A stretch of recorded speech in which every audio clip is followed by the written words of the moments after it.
പണിയില്ലേ മോനെ? ഇല്ല. എവിടെ പോണ്?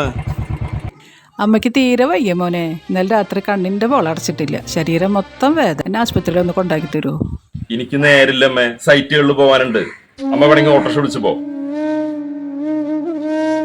വേണ്ട, ഞാൻ ബസ്സിന് പോക്കോണ്ട്. അമ്മ നേരില്ലാണ്ടാണ്, സൈറ്റുകളിൽ പോണ്ടേ. അമ്മയ്ക്ക് ഞാൻ ഓട്ടോറിക്ഷ കാശ് തരാം, വിളിച്ചു പോവോ? വേണ്ട മോനെ, എനിക്ക് ഓട്ടോ കാശൊന്നും വേണ്ട, ഞാൻ ബസ്സിന് പോക്കോണ്ട്.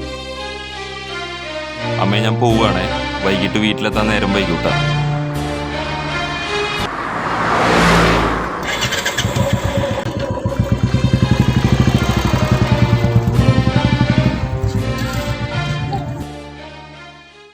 അമ്മ എവിടെ പോണ്? ആശുപത്രി വരെ പോണു മോനെ. മോനാണല്ലോ അത്. ഒരു കാര്യം ചെയ്യമ്മ, ഞാൻ കൊണ്ടുവന്നാക്കി തരുന്ന. വേണ്ട, ഞാൻ ബസ്സിന് പോക്കോണ്ട്. ഞാൻ ആ വഴിക്കണമ്മേ, എന്നൊരു മോനെ പോലെ കരുതിയാ മതി. ആ വഴിക്കണ, എന്നാ ഞാൻ വരാം.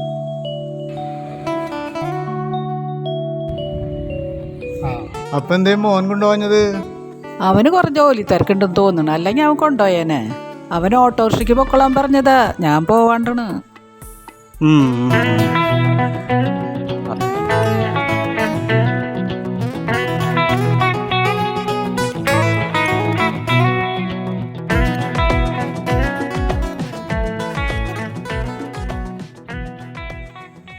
എന്താ മോനെ നിർത്തിയത്? ആശുപത്രി എത്തിയാ? ഇല്ലമ്മ, എൻ്റെ ഒരു കൂട്ടുകാരനെ കണ്ട് നിർത്തിയാണ്. അമ്മ ഇറങ്ങി നടക്കണ മോനെ? ഞാനവിടെ ഇറക്കി തരാട്ടാ, ഞാൻ ആ വഴിക്ക് തന്നെയാണ് പോണത്.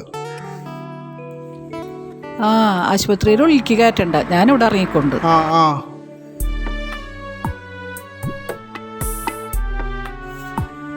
ശരി, എന്നാ പോട്ടെ. വളരെ ഉപകാരം.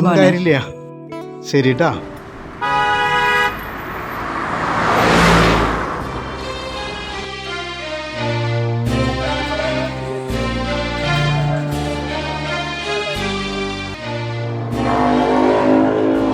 വെള്ളക്കെട്ടേ കൂടിയിരിക്കുകയാണ്, ജനങ്ങളൊക്കെ പ്രശ്നത്തിൽ തന്നെയാ. പ്രതീക്ഷിക്കാത്ത കാലാവസ്ഥാ വ്യതിയാനമാണ് നമ്മൾ കണ്ടുകൊണ്ടിരിക്കുന്നത്. മഴക്കാലത്ത് വെയിലും വേനൽക്കാലത്ത് മഴയും വരും. അതാണ് പ്രശ്നം. അപ്പോൾ നമുക്ക് പിന്നെ കാണാം. സാറേ ഫയൽ ഞാൻ അവിടെ എടുത്ത് വെച്ചിട്ടുണ്ട്. സാറ് വരുമ്പോൾ ഞാൻ ഒപ്പിടിച്ച് വയ്ക്കാം. അപ്പോൾ ഞാൻ വിളിക്കാം, അപ്പോൾ വന്നാൽ മതി. ഓക്കെ, അന്നേരം വിളിച്ചാൽ മതി. ഓക്കെ.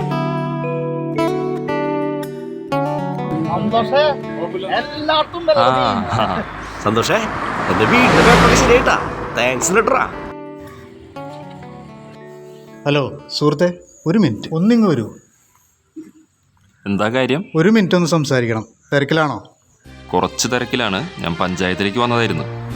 സ്വന്തം കാര്യമാണോ? അല്ലല്ല, എൻ്റെ ഒരു കൂട്ടുകാരൻ്റെ അച്ഛന് വയസ്സായതുകൊണ്ട് ഞാൻ ആളുടെ കൂടെ വന്നതാണ്. നിങ്ങളെനിക്കറിയാം, പക്ഷെ നിങ്ങളുടെ അമ്മനെ എനിക്കറിയില്ലായിരുന്നു. പോകല്ലേ? പോവാം. എൻ്റെ നമ്പറില്ലേ വിളിച്ചാൽ നമ്പർ അല്ലേ? ഇപ്പൊ എവിടെ പോണ്? ദേ ഒന്ന് കോടതി വരെ. എന്താ കാര്യം? ആൾക്ക് ഏജായില്ലേ, ആളൊന്ന് സഹായിക്കാനായിട്ട്. ഒരു കാര്യം, ജസ്റ്റ് മിനിറ്റ്, ഇപ്പോൾ വരാം.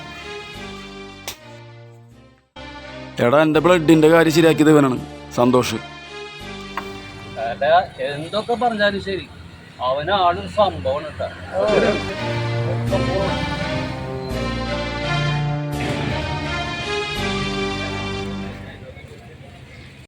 നിങ്ങളൊരു പരോപകാരിയാണെന്ന് എനിക്കറിയാം, പക്ഷേ ചുറ്റുമുള്ളവരുടെ ബുദ്ധിമുട്ടിൽ സഹായിക്കുമ്പോഴും ഓർക്കുക, സ്വന്തം കുടുംബവും മാതാപിതാക്കളും അതിനേക്കാൾ വലിയ വിഷമത്തിലാണ്. പരസഹായത്തിനൊപ്പം ചില സ്വയം സഹായങ്ങളും ചെയ്തുകൂടെ? അച്ഛനാണു ദൈവമെന്ന് അമ്മയാ